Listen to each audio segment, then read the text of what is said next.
जगत सारा क्षणिक है और आत्मा एक नित्य है। आत्मा का अनुभव बस एकमात्र नित्य है।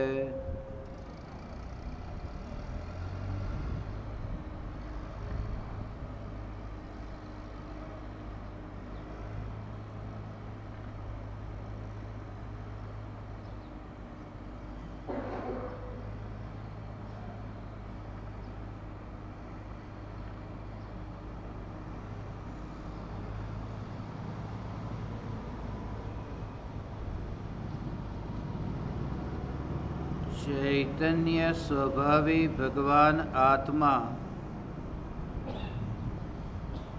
अनादि अनंत शुद्ध चैतन्य मात्र है। ज्ञान मात्र है। मैं शुद्ध चैतन्य मात्र, ज्ञान मात्र, भगवान आत्मा हूँ। त्रिकाल शुद्ध चैतन्य परमात्मा हूँ।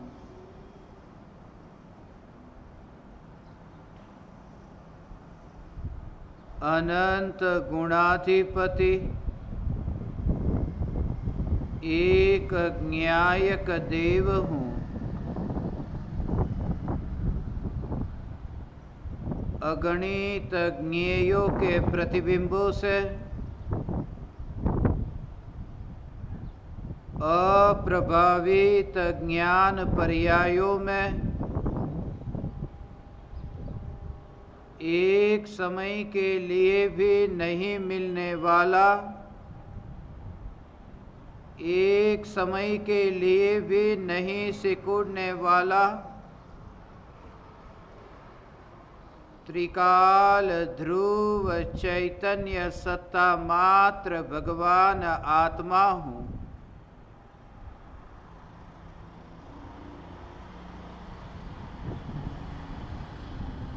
मैं त्रिकाल प्रज्वलित चैतन्य ज्योति मात्र शुद्धात्मा हूँ।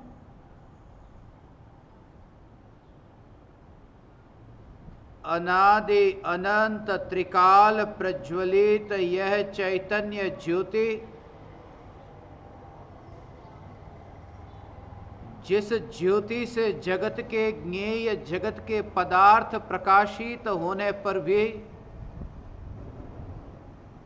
जो ये चैतन्य ज्योति सदैव चैतन्यमय ही रहती है, यह चैतन्य ज्योति मात्र भगवान आत्मा मैं हूँ। बाहर में राख की दीवार के जलने पर जो आग दिखाई देती है, यह आग तो आंखों से दिखाई देती है, मगर ज्ञानियों को इन इंद्रियों के परमाणुओं के निमित्त के बिना प्रति समय ज्ञान ज्योति का दर्शन होता है।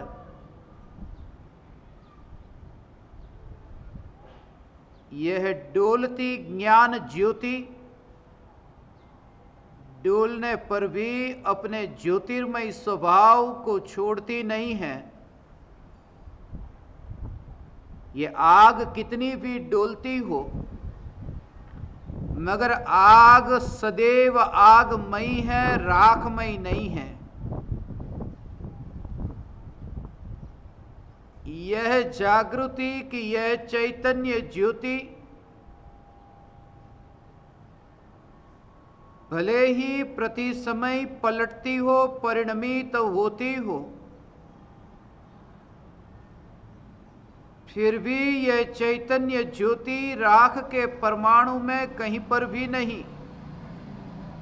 ऐसी स्वतंत्र एक सत्ता मात्र ज्योति की अनुभूति यह आत्मा की अनुभूति है।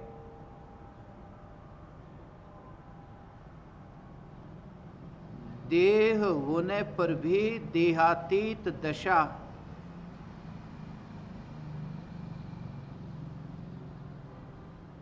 इस देह के परमाणुओं को राख की दीवार के रूप में देखने वाली दृष्टि, उस दृष्टि को प्रकाशित करके भी यह ज्योति स्वयं उस दृष्टिमय नहीं हो जाती। ज्ञान का परिणमन कदापि श्रद्धा का परिणमन नहीं हो जाता। जो ज्ञान का जानने रूप परिणमन हो रहा है वह श्रद्धा में रूपांतरित नहीं हो जाता। तो ज्ञान का जानने रूप जो परिणमन है वह राख के रूप में परिवर्तित कैसे हो?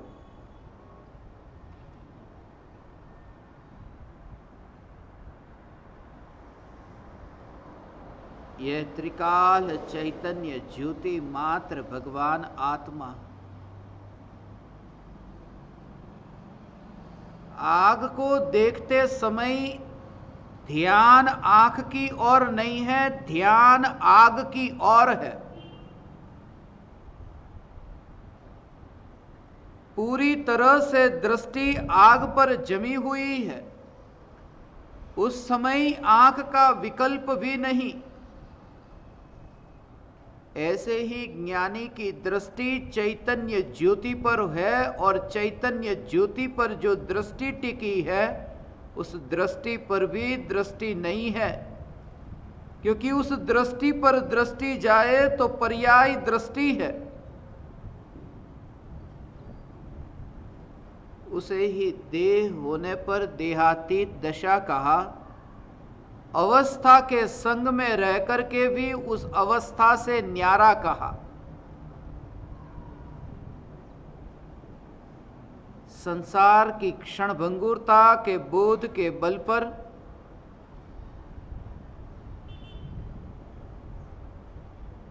अनित्य ज्ञेय ज्ञान में प्रतिबिंबित होने के काल में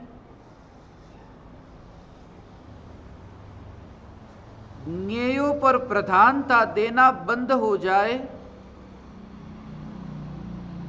जो ज्ञेय प्रतिबिंबित हो रहे हैं वे ज्ञेय अनित्य है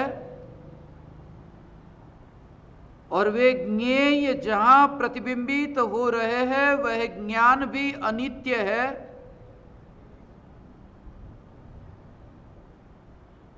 ज्ञेयों में निरंतर परिणमन है और ज्ञेय जिस ज्ञान में प्रतिबिंबित होते हैं इस ज्ञान की अवस्था में भी निरंतर परिणमन है। और ऐसा परिणमन जब जानने में आए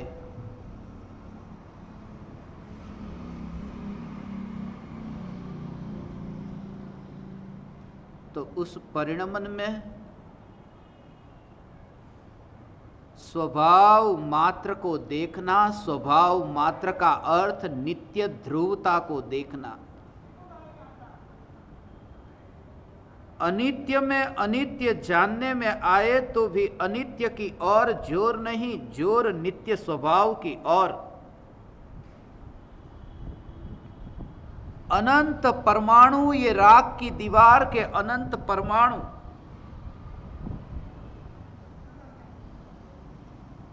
जो परमाणु ज्ञान की पर्याय के विषय बनते थे, जैसे जैसे परमाणुओं में से रस मिटता जाए तो परमाणुओं की सत्ता भी तुम्हें पता न चलेगी कि परमाणु है। और जैसे ही ये जाने परमाणु अनजाने होते हैं, ऐसे अनंत परमाणु अनजाने हुए हैं। इसलिए परमाणु परमाणुओं में भेद नहीं दिखता।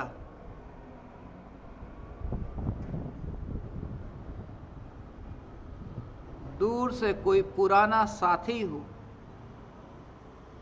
और लंबे काल के बाद में वो पुराना साथी मिलने के लिए आता हो,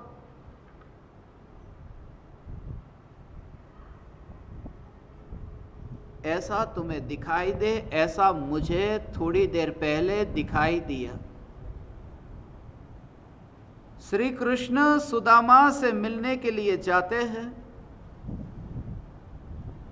दौड़ते जाते हैं, भागते जाते हैं, मेरा मित्र। मित्रता ऐसी है, गाढ़ है कि दौड़ते हुए श्री कृष्ण सुदामा के पास जाते हैं। कोई विरह था कि अब मुलाकात के लिए जाते हैं। अभी मैं थोड़ी देर पहले इस स्मशान में बैठा और जलती हुई जो चिता, उस चिता में से उड़ती हुई राख के परमाणु को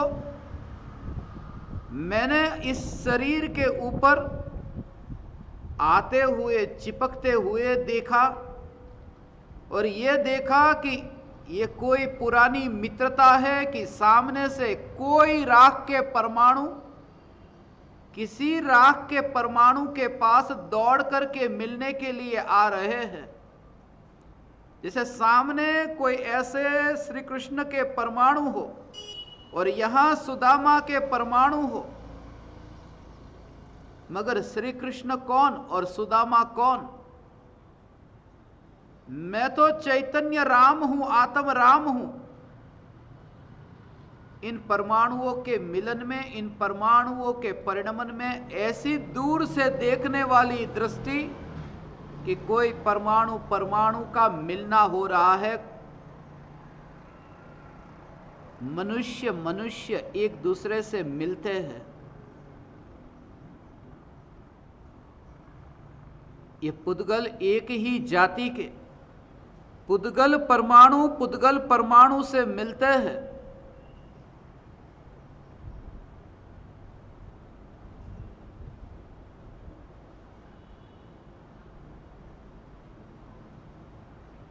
और चैतन्य परमात्मा ऐसा दूर से दिखाई दिया कि राख के परमाणु, ये शरीर राख के ऊपर राख,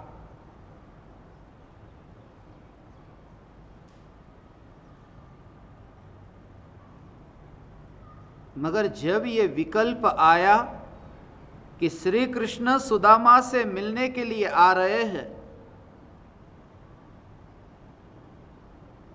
उस समय वह बात किसी और की है। और ये जो विकल्प आया कि श्री कृष्ण सुदामा से मिलने के लिए आ रहे हैं, ऐसा जो विकल्प, ये विकल्प आत्म राम में मिलने के लिए नहीं आ सकता है। ऐसा यह विकल्प चैतन्य सत्ता में मिलने के लिए नहीं आ सकता है। और ऐसी जो ये चैतन्य सत्ता, उस सत्ता में इतनी गहराई में जाकर के एक चैतन्य चैतन्य चैतन्य चैतन्य की इतनी गहराई में जाए कि फिक्र ही छोड़ दे कि देह का क्या होगा,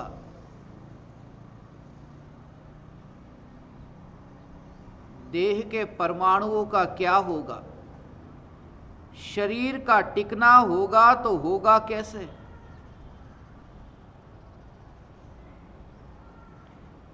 इतनी चैतन्य तत्व की ऐसी गहराई में जाए कि वह विकल्प ही न आए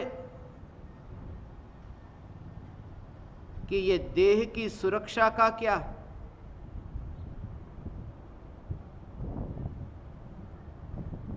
क्योंकि दृष्टि में त्रिकाल सुरक्षित चैतन्य तत्व आने के बाद ऐसी सहज ही निर्भयता और निश्चिंतता प्रकट होती है।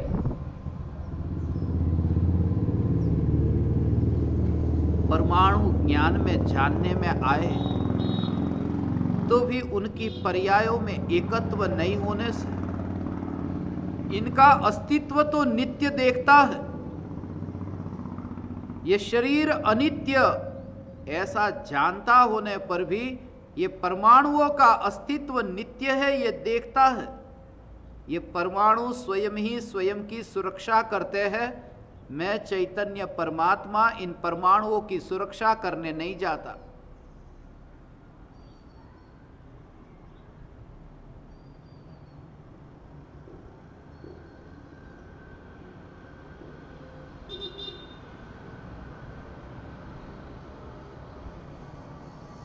ऋषभदेव मुनिराज ने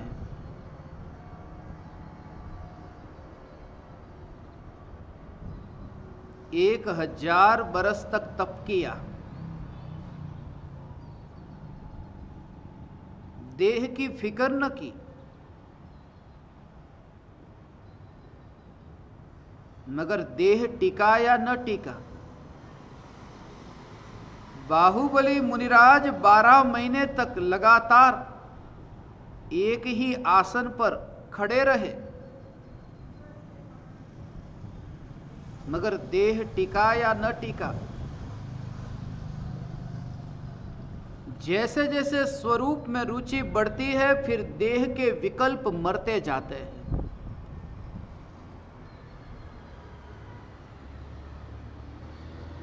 देह का मरण हो तो हो, मगर भीतर में भाव मरण न हो, यह जागृति बढ़ती जाती है।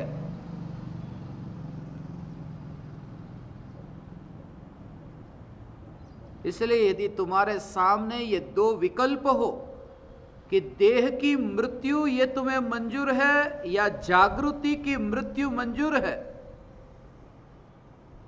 ये स्वीकार करना कि देह की मृत्यु हो, एक नहीं अनंत देह की मृत्यु हो, मुझे मंजूर है, मगर जागृति न मर जाए, चैतन्य तत्व की जागृति न मर जाए।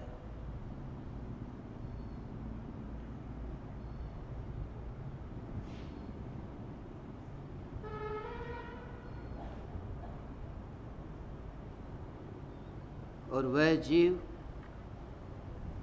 चैतन्य तत्व की रुचि के कारण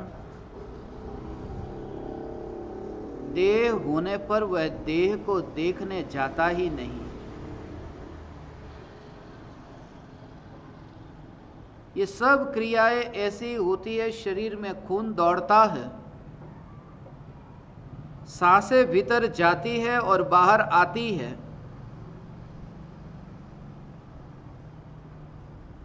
शरीर में प्रत्येक परमाणु निरंतर परिणमित होता है, मगर चैतन्य तत्व का जो इतना गहरा अनुभव होता है, उस समय इन परमाणुओं के परिणमन का विचार ही नहीं आता।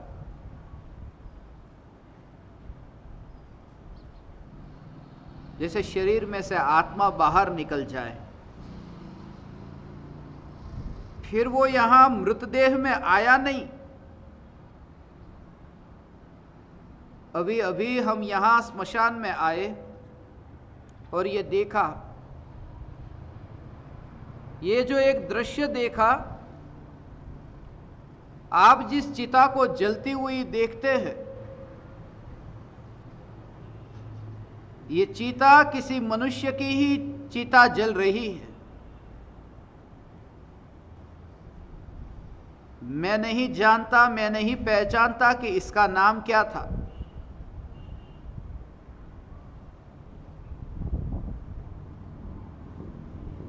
मगर पूरे जीवन भर कहते हैं इस बड़े नेता के मरने के बाद में उसके जनाजे में उसकी अर्थी जब निकली, तब 22 लाख लोग उस अर्थी में थे।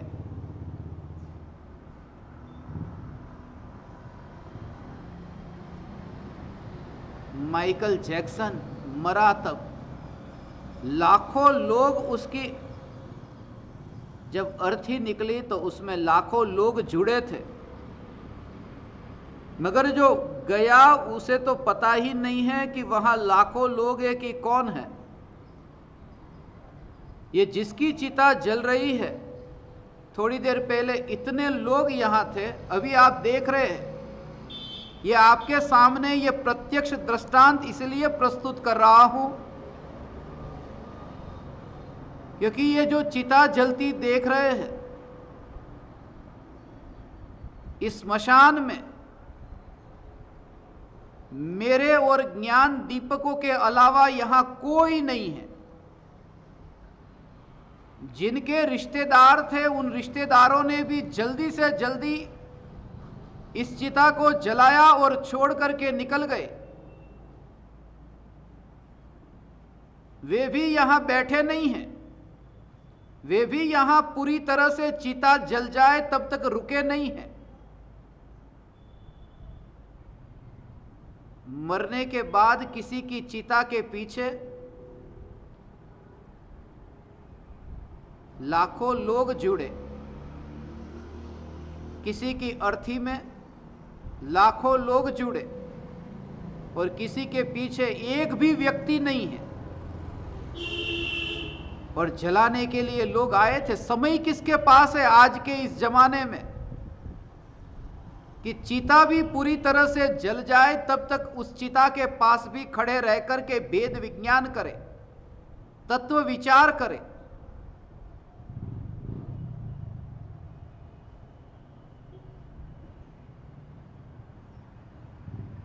इसलिए जब मैं इस जगह पर आता हूं, ये वही चिता है जिस चिता को आप जलती हुई देख रहे हैं, वो मेरा बेडरूम है। मैंने यहां आकर के ही ज्ञान दीपकों को बताया, मैं रात्रि में उसी चिता पर, ये जो दूसरी चिता है उस पर नहीं, जो जल रही है उसी चिता पर रात को सोता। यहां मैंने पिछले कुछ महीने की कितनी रातें इस चिता के ऊपर बिताई है, यहां सत्संग हुए हैं। मगर आज जो मैंने ये दृश्य देखा, ये दृश्य पहले नहीं देखा था। एकाध व्यक्ति तो कम से कम रहता।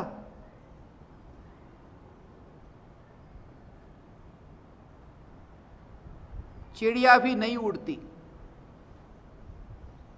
पहले कभी कभी चिता नहीं जलती तो कुत्ते भी दौड़ते रहते, आज तो एक कुत्ता भी नहीं दिखता।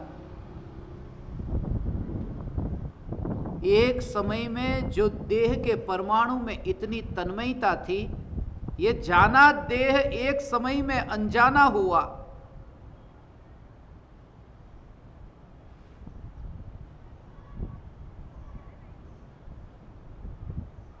और जो आत्मा यहां से गया, क्या पहचान कर पाया कि जो पाया था वो क्या पाया था? मनुष्य जीवन ऐसे ही व्यर्थ में बीत गया। जो हमने पाया उसकी हमें महिमा नहीं।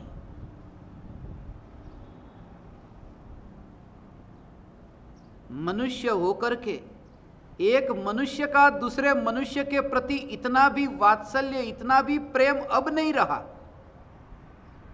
इनके कोई न कोई रिश्तेदार तो होंगे जो मर गया,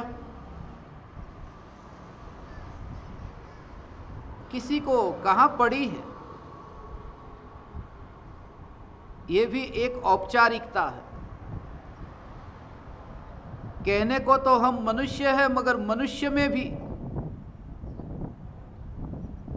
मुझे जिस दृष्टि से मैं विचार करता हूं, हम भले ही कहते हैं कि हम मनुष्य हैं, मगर पशु से भी बदतर हालत है।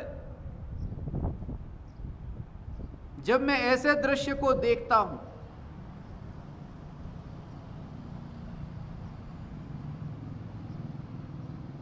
पशुओं में भी एक ऐसी विशेषता होती है कि कोई भी पशु अपनी जाति के पशु पर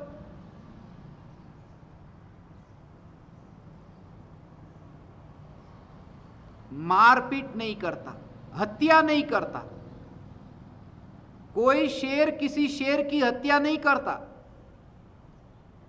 कोई चीता किसी चीते की हत्या नहीं करता।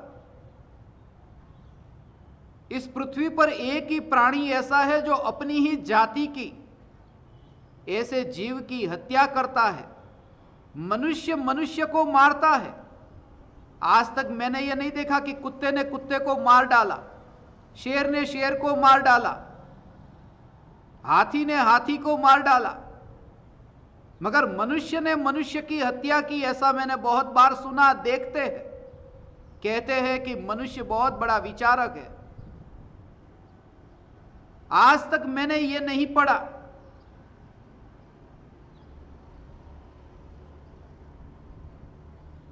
कि किसी पशु ने आत्महत्या की हो। मनुष्य जिसके पास में इतना विचार है, इतना ज्ञान है, इतनी शक्ति है, एकमात्र प्राणी ऐसा है जो मनुष्य जो आत्महत्या करता है।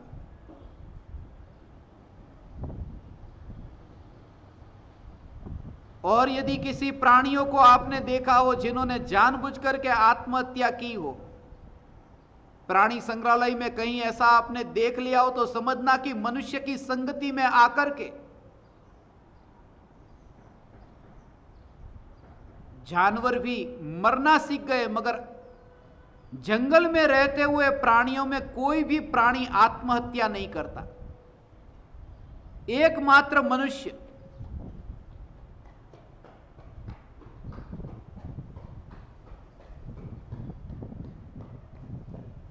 आज तक किसी भी प्राणी ने, कोई भी प्राणी किसी पर बलात्कार नहीं करता।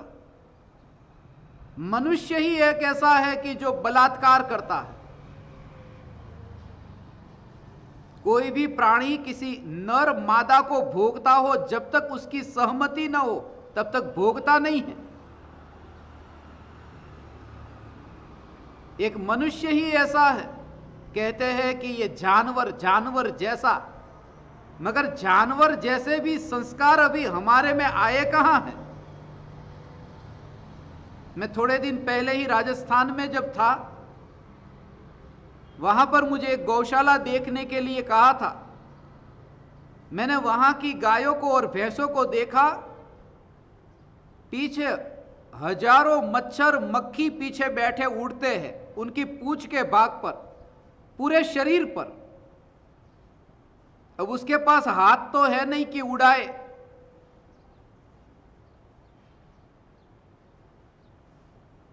पूंछ से वो मच्छर को उड़ाती है गाय भैंस, और इतनी वेदना इतनी पीड़ा सहन करती गाय भैंस, फिर भी मैंने एक भी गाय को आत्महत्या करती हुई नहीं देखा। जानवर भी इतने पीड़ित होते हैं। एकमात्र मनुष्य ऐसा है। कहने को तो मनुष्य है, मगर लगता है कि नरक में से आकर के आत्महत्या करने का भाव आता है। इसलिए क्योंकि प्रत्येक नारकी को आत्महत्या करने का भाव आता है।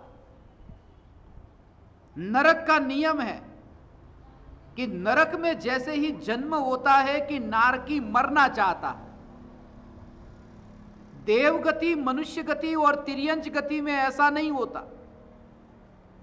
देवगति, मनुष्य गति और तिर्यंच गति में जन्म होते ही जीना चाहता है, मगर नरक में जैसे ही पैदा होता है कि मरना चाहता है। अभी मरूं, अभी मरूं, अभी मरूं, और कम से कम 10,000 बरस मरता ही नहीं है।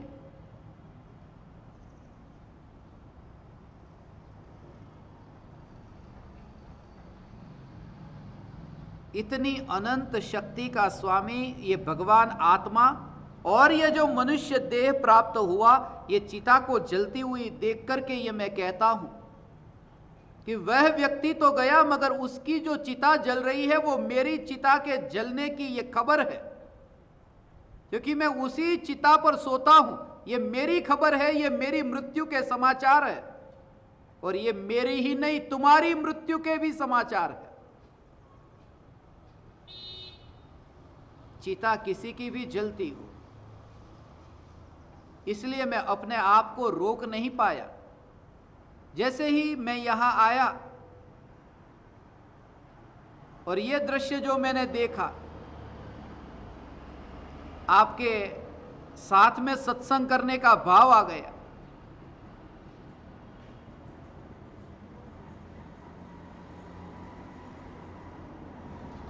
मृत्यु को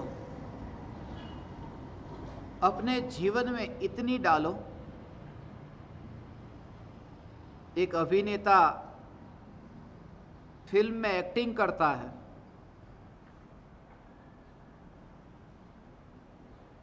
उसे मरने का नाटक करना है, मरने का रोल करना है।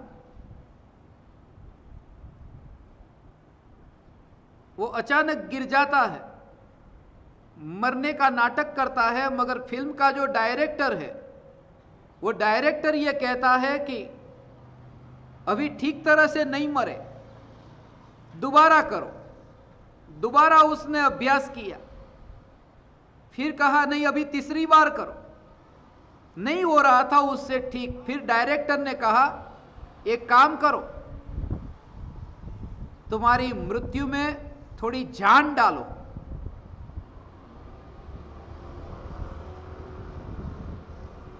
तुम्हारी मृत्यु में जान डालो, जीवन डालो थोड़ा। मर रहे हो मगर ठीक तरह से नहीं मरते। उस डायरेक्टर ने उस एक्टर को यह कहा था कि तुम्हारी मृत्यु में थोड़ा जीवन डालो। मैं ज्ञान दीपकों से कहता हूं, तुम्हारे जीवन में मृत्यु को डालो और फिर जीवन कुछ और होगा। और तुम्हारी तो बात ही कुछ और है।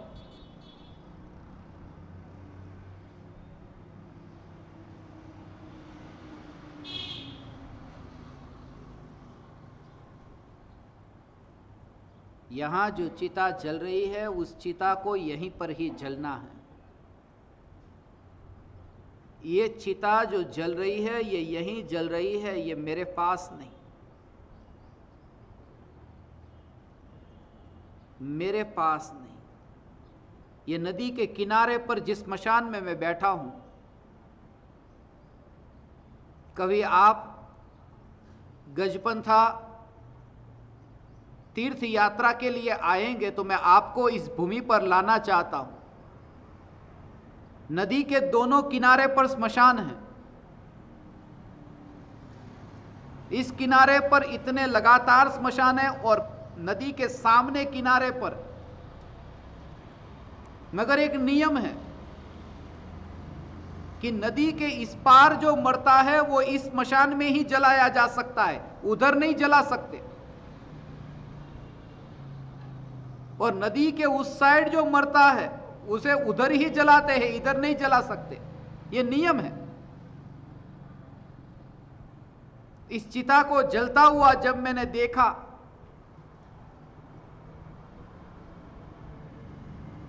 तो यही दिखाई दिया कि ये चिता जल रही है, वो उस दिशा में जल रही है, सामने पार जल रही है, इस पार नहीं, नदी के उस पार जल रही है। यहां चैतन्य ज्योति जल रही है और चैतन्य ज्योति अरूपी है, वह रूपी है। उस ज्योति में कोई वेदन नहीं है, इस ज्योति में स्वसंवेदन है। उस ज्योति का ठिकाना नहीं है। हवा का एक झोंका आए कि फैलने लगे और बरसात आए कि बुझने लगे। ये चैतन्य ज्योति है। हे ज्ञान दीपक, ये अरूपी चैतन्य ज्योति सर्वांग असंख्य प्रदेशों में त्रिकाल प्रज्वलित है, ऐसी अनुभूति हो। ज्योति में ज्योति की अनुभूति हो, ज्ञान में ज्ञान की अनुभूति हो। फिर ये आग जो जलती है वो तुम्हें यहां पर नहीं दिखेगी।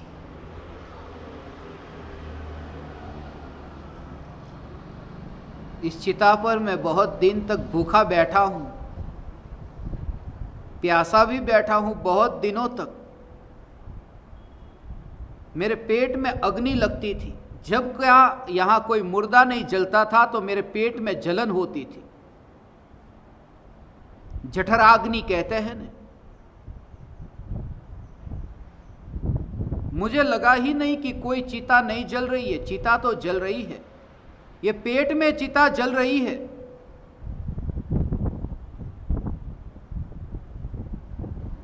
मगर उस चिता में कौन सी? सामने ये जो देह के परमाणु में जो जलने जैसा लगे, आपको ऐसा दिखाई दे कि सामने जलन हो रही है, और यहां मात्र निर्मल निर्धूम चैतन्य ज्योति।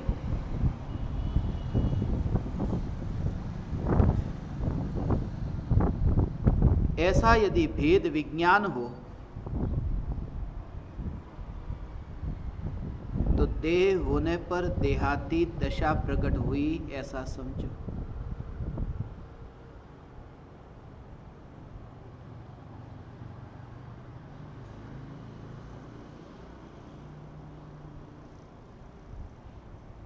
अचानक ही यहां आना और यहां आकर के सत्संग रखना, ये भाव आया। अभी 1 घंटा भी नहीं हुआ, मैंने आपको समाचार भेजा 142 ज्ञान दीपक तैयार हो गए। तुम जरा विचार करो, मरते हुए व्यक्ति के पीछे एक भी व्यक्ति आने को तैयार नहीं, और ये चैतन्य ज्योति जलती है इसकी पुकार के लिए। ये सभी ज्ञान दीपक तैयार। ये जो तुम्हारी चैतन्य तत्व की जो रुचि है, ये जो रुचि तुम्हें जगी है, जब मैं तुमसे कहूं कि जो चैतन्य ज्योति जलती है, उस ज्योति का भाव ग्रहण हो। बोलना मत कि मुझे ये चैतन्य ज्योति जो जल रही है उसका अनुभव हुआ। सिर्फ मौन, क्योंकि दीपक कभी बोलता नहीं है। दीपक की ज्योति ही परिचय देती है कि वह प्रज्वलित है, होना मात्र परिचय बन जाए। तुम्हारी ऐसी चैतन्य सत्ता और ये निराकुल शांति, ये निराकुल शांति ही एक प्रमाण हो जाए कि तुमने अनुभूति को पाया है। बोलने तक का भी विकल्प न रहे, पराये तक का भी विकल्प न रहे। जितनी निराकुलता, जितनी निराकुलता, जितनी निराकुलता रूप शांति का अनुभव हो, बस वही प्रमाण है, वही तुम्हारी निर्विकल्प अनुभूति का प्रमाण है। इसलिए स्वयं से स्वयं की अनुभूति,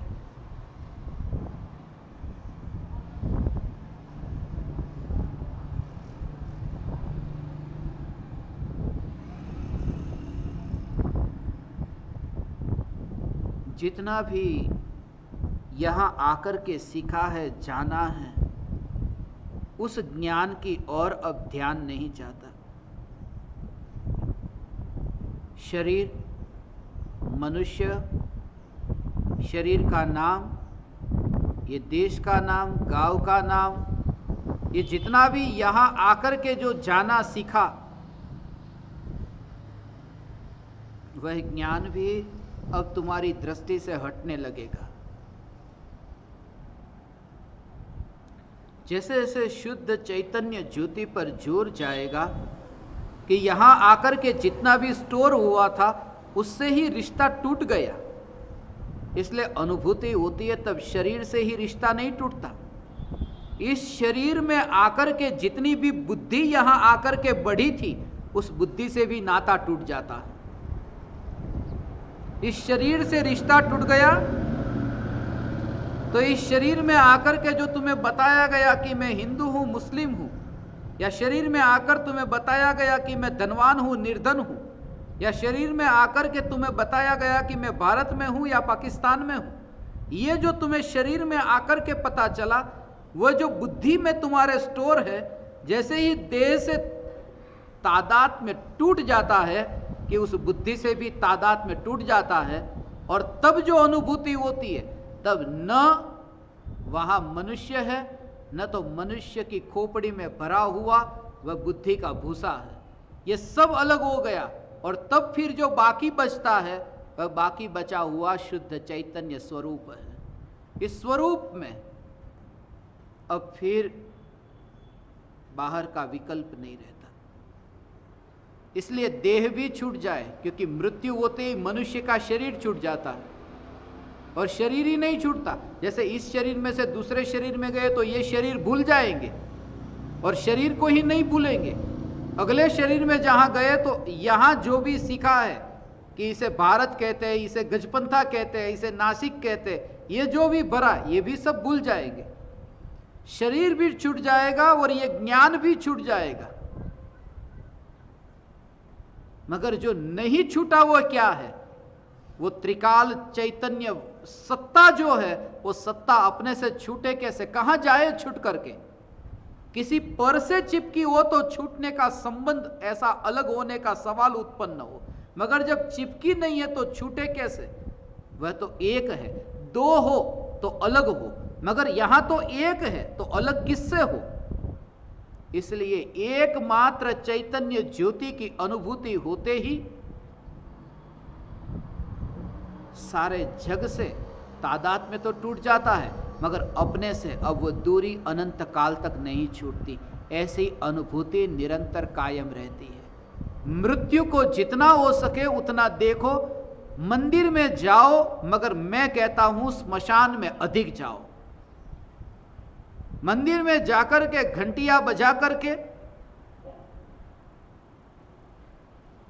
भाव मरण करने से बेहतर है यहां पर जलते हुए मुर्दे को देख करके क्षणिक के बोध के बल पर नित्य ध्रुव स्वरूप का आश्रय ले चैतन्य की त्रिकाल ज्योति की अनुभूति से अमृत को उपलब्ध होना, भाव मरण से मुक्त होना।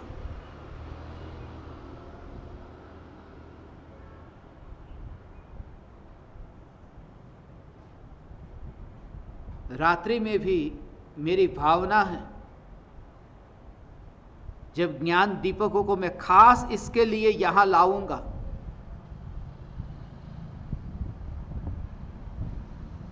तुम यहां बैठना।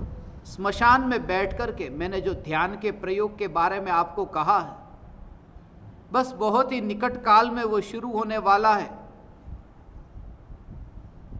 जो आपके लिए मैं पिछले कुछ दिनों से मेहनत कर रहा हूं, वो अब बस पूर्णता की तैयारी पर है।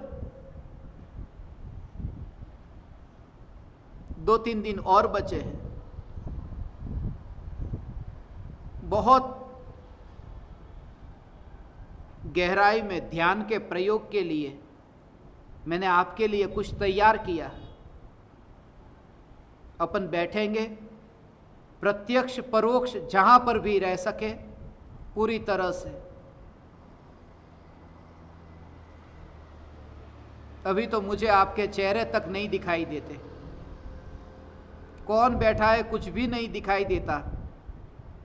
मेरी आंखों पर और कंप्यूटर की स्क्रीन पूरी तरह से राख से भर गई है।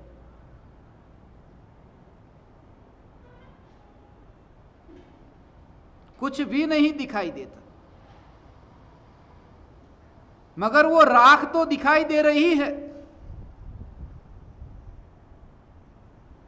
और राख भी क्या, राख को जानने वाला ही ज्ञान दिखाई देता है। वह राख भी क्या,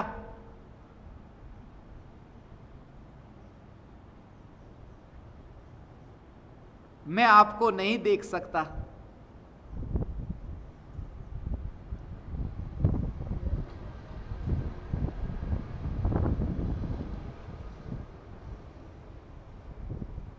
मैं स्वयं को ही देख सकता हूं। मैं किसी पराये को देख ही नहीं सकता, मैं स्वयं को ही देख सकता हूं।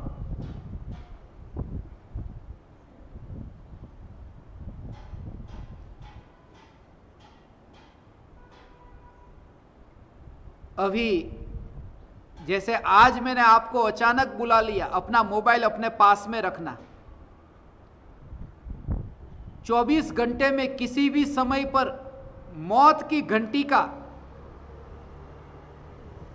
समाचार आ सकता है चैतन्य तत्व विचार के हेतु।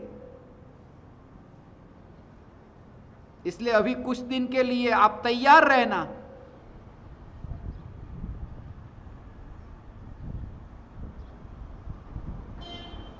कल मैं आपको एक ऐसी जगह ले जाने वाला हूं,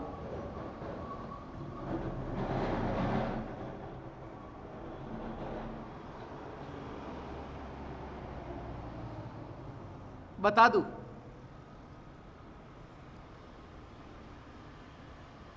नहीं बताना मुझे, नहीं बताऊंगा तो आप क्या करेंगे? जो बात मुझे आपको बतानी है वह बात आपके ज्ञान में जानने में नहीं आएगी तो क्या करेंगे? ज्ञान में जानने में नहीं आ रही है, यह तो जानने में आ रहा है, इस ज्ञान को जानेंगे और आनंद भोगेंगे, आनंद भोगेंगे। कल का इंतजार कौन करेगा? कल चैतन्य तत्व विचार करोगे।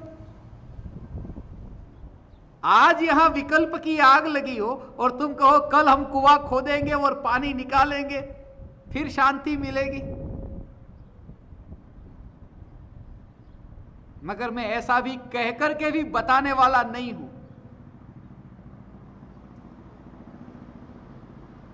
मैं तुम्हें प्रयोग कराना चाहता हूं कि प्रयोग करो। कोई भी पराया ज्ञान यदि नहीं होता है तो भी ज्ञान की सत्ता है, इस सत्ता के बल पर मैं आनंदित हूं। यह सत्ता मात्र मैं हूं, यह सत्ता मात्र मैं हूं, यह चैतन्य ज्योति मात्र, यह आनंद मात्र, यह भगवान आत्मा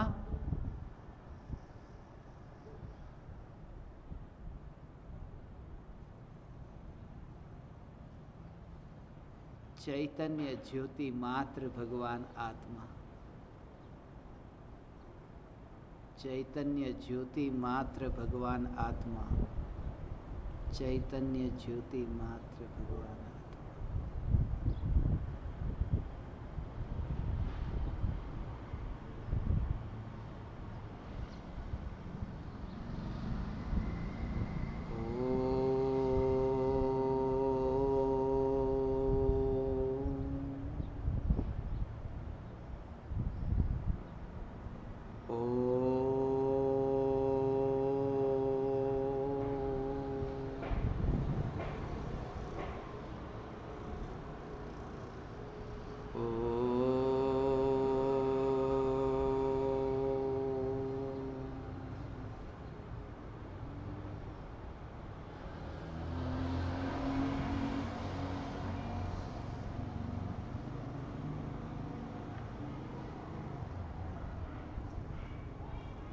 अहो अहो श्री सद्गुरु करुणा सिंधु अपार, इस पामर पर प्रभु किया अहो अहो उपकार, अहो अहो